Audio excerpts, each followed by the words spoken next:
Hello guys, अगर आप Tata power company के शेयर होल्डर हैं या फिर इस कंपनी में इन्वेस्टमेंट करना चाहते हैं तो यह वीडियो आपके लिए काफ़ी इन्फॉर्मेटिव हो सकता है। इस वीडियो को पूरा ज़रूर देखें। तो अगर इस कंपनी का शेयर प्राइस देखें तो आज के दिन सेंसेक्स में अच्छा खासा इम्प्रूवमेंट देखने को मिला है, अच्छा खासा न्यू हाई देखने को मिला है।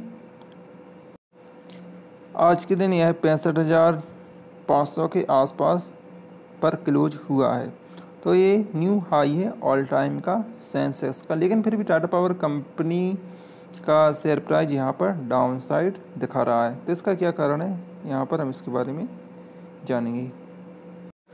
तो जब भी कोई अच्छी कंपनी होती है और सेंसेक्स भी प्लस में होता है या फिर मार्केट पॉजिटिव रहता है तो उस कंपनी का शेयर प्राइस भी इम्प्रूवमेंट दिखाता है। लेकिन यहाँ पर टाटा पावर के सब्जेक्ट में है नहीं हो रहा है। अगर लास्ट 1 मंथ का देखें तो यहाँ पर सिर्फ लगभग 1% का रिटर्न है, और वहीं 1 ईयर का देखें तो सिर्फ 4% का रिटर्न है। मतलब कि मार्केट सिर्फ एक ही रेंज में कंसोलिडेट कर रहा है और कोई भी इसमें न्यू इम्प्रूवमेंट नहीं दिख रहा है।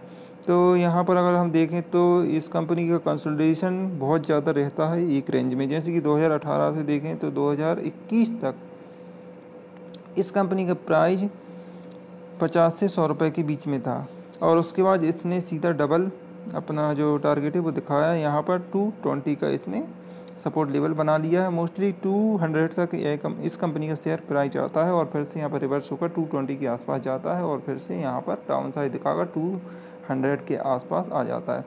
तो यहाँ पर हम बोल सकते हैं कि 200 और 250 के बीच में इस कंपनी का शेयर प्राइस अभी कंसोलिडेट कर रहा है। तो यह कंसोलिडेशन कब तक रहेगा, इसका आंसर यह है कि यह कंसोलिडेशन रहेगा लगभग 2025 तक, क्योंकि यहाँ पर अगर हम देखें तो 2021 से इसका जो शेयर प्राइस है वो अभी कंसोलिडेशन में है। 200 से लेकर 250 तक इसी बीच में, इसी प्राइस के बीच में इस कंपनी का शेयर प्राइस अभी है। और ऐसा इसलिए क्योंकि 225 तक इसके बहुत सारे टारगेट हैं जो कि फुलफिल होने वाले हैं, और जैसे ही वो टारगेट फुलफिल होंगे और जो न्यू प्लांट भी स्थापित कर रही है यह कंपनी, न्यू प्लांट स्थापित होने के बाद जब भी वह चालू हो जाएंगे तो इस कंपनी का जो प्रोडक्शन है वो भी बढ़ेगा और इसका शेयर प्राइस भी बढ़ेगा, क्योंकि जब प्रोडक्शन बढ़ेगा तो इस कंपनी का सेल्स भी इम्प्रूव हो जाएगा।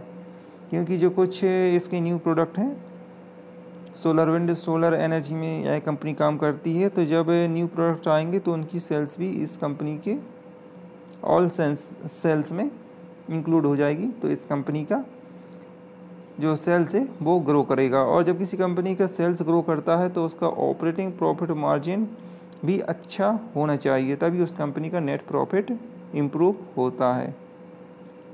अगर इस कंपनी के टारगेट देखें तो यहाँ पर 237 का जो टारगेट है वो यहाँ पर दिखाया जा रहा है, लेकिन यह बहुत ही कॉमन टारगेट है। जैसा कि मैंने आपको बताया कि यह जो कंपनी है या फिर इस कंपनी का शेयर प्राइस 220 से लेकर 200 से लेकर 250 के आसपास ट्रेड करता रहता है। तो इसका जो टोटल कैपेसिटी है वो 13,985 मेगाबाइट का है, और यह थर्मल हाइड्रो रिन्यूएबल सेक्टर में काम कर रही है। और 2025 तक इसके कुछ जो न्यू पावर प्लांट हैं वो भी स्थापित होने वाले हैं, चार्जिंग स्टेशन स्थापित होने वाले 2025 तक। यहाँ पर देख सकते हैं ईवी चार्जिंग स्थापित होंगे जो कि 1 लाख होंगे। इस क्वार्टर में इस कंपनी का सेल्स थोड़ा सा डाउन हो चुका है, लेकिन अगर ईयरली बेसिस पर देखें तो इस कंपनी का जो सेल्स है वो रेगुलरली अच्छा खासा इंप्रूव हो रहा है। 32,000 करोड़ 2021 में था, 42,000 करोड़ 2022 में, और 55,000 करोड़ मार्च 2023 तक पहुंच चुका है। तो इस कंपनी में लॉन्ग टर्म के लिए इन्वेस्टमेंट करना होगा, तभी आपको इस कंपनी में अच्छा खासा प्रॉफिट जनरेट हो सकता है। तो गाइस, मिलते हैं अगली वीडियो में, तब तक के लिए गुड बाय।